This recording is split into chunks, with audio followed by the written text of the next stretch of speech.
Hello दोस्तों। तो इस वक्त मैं अपने गांव में हूं और यहाँ पे नदी साइड में हूं और मैं आपको अपने गांव का नदी दिखाता हूं जो कि बहुत ही अच्छा नदी है। इसको मरहा नाम से जाना जाता है हमारे इधर गांव में। और दिखाइए सामने इतना बड़ा नदी है, आपको अभी पानी बहता हुआ कम दिखाई दे रहा है, धार इसका कम है, लेकिन आपको इस साइड दिखाइए तो थोड़ा इस साइड आपको जहाँ पे पेड़ दिख रहा है उस सारा धारी है। बाढ़ के समय उस सब में पानी भरा रहता है। ठीक है, आज पानी का स्तर कुछ कम हुआ है जो कि यहाँ पे आप लोगों को दिख रहा होगा कि यहाँ पे कुछ कादों की तरह, कुछ जलोढ़ मिट्टी की तरह जमाव है और गांव में आने के बाद काफ़ी ज़्यादा सुकून भी मिलता है। और यहाँ पे खड़ी का भी बहुत ज़्यादा मात्रा है और कुछ दूर पे पुल का काम चल रहा है जो कि करीबन 1.5 साल से काम चल रहा है, अभी तक पूरा नहीं हुआ है। तो उस पुल का जो बजट था 9.5 करोड़ के आसपास था। और ज़्यादा जब बारिश होती है तो हमारे गांव में पानी आ जाता है क्योंकि हमारा गांव इस नदी से 200 मीटर दूर है, यानी कि नज़दीक में ही है, ज़्यादा दूर नहीं है। क्योंकि जब यहाँ पे ज़्यादा बारिश होता है तो खेतों का पानी हमारे गांव की ओर जाता है और जो नेपाल साइड से जो नदी से पानी आती है वो पानी अपना स्तर ऊंचा करके हमारे खेतों से होते हुए हमारे गांव में प्रवेश कर जाती है। और आपको बता दूं कि हमारा जो खेत है वो खेत ऊंचे जगह पे है, ऊंचाई पे है, और जो हमारा घर है, मकान है, जो हमारा गांव है वो पूरी नीचे में है, पूरा उनका स्तर नीचा है गांव का।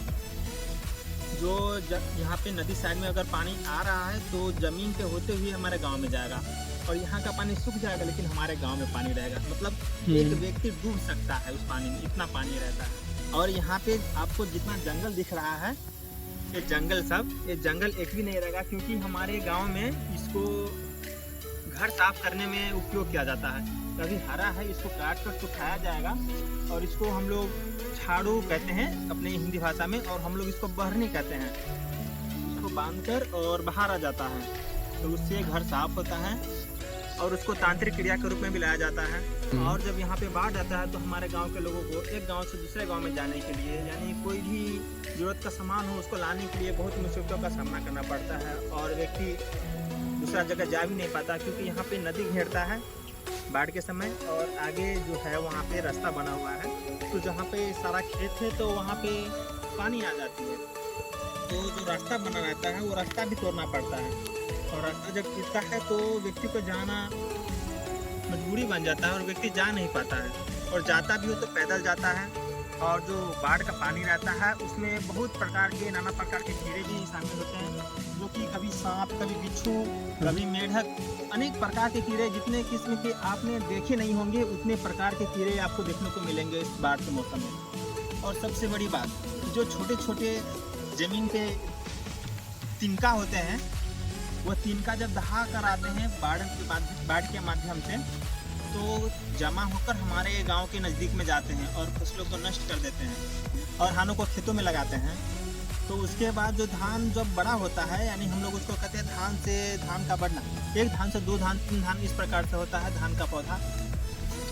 तो जब यह बाढ़ आती है तो उस धान को भी नष्ट कर देता है, तो फिर किसानों को दोबारा लगाना पड़ता है धान। जिनका गांव के नज़दीक में, अत्यधिक नज़दीक में, उनको दोबारा लगाना पड़ता है धान। तो जिनका थोड़ा इधर साइड में, नदी साइड में, तो उनको कम ही लगाना पड़ता है क्योंकि जो धान का पौधा है तो पूरी तरह से नष्ट हो जाता है और थोड़ा बचा रहता है। तो लोग क्या करते हैं, धान का जो पौधा होता है तो वो तो किसान अपने खेतों में लगाकर उसको समाप्त कर चुका रहता है, उसको ख़त्म कर चुका रहता है, उसके पास किसान के पास बचता नहीं है धान लगाने के लिए। तो किसान क्या करता है कि अपने दूसरे खेतों में बचे हुए धान को उखाड़ता है और उसको चीरता है, एक एक धान अलग अलग करता है और उसको बाद में खेतों में रोपता है, जिससे उस धान से 3 से 4 धान ही निकलते हैं। इस प्रकार से किसानों की आमदनी भी धान के माध्यम से कम होता है।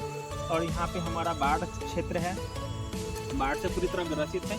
यहाँ पे एक साल का मामला नहीं है, यहाँ पे प्रत्येक साल ऐसा होता है और एक बार नहीं, यहाँ पे प्रत्येक साल 10 से 12 बार बाढ़ आती ही है और किसानों को नुकसान होता है और बहुत भारी मात्रा में नुकसान होता है।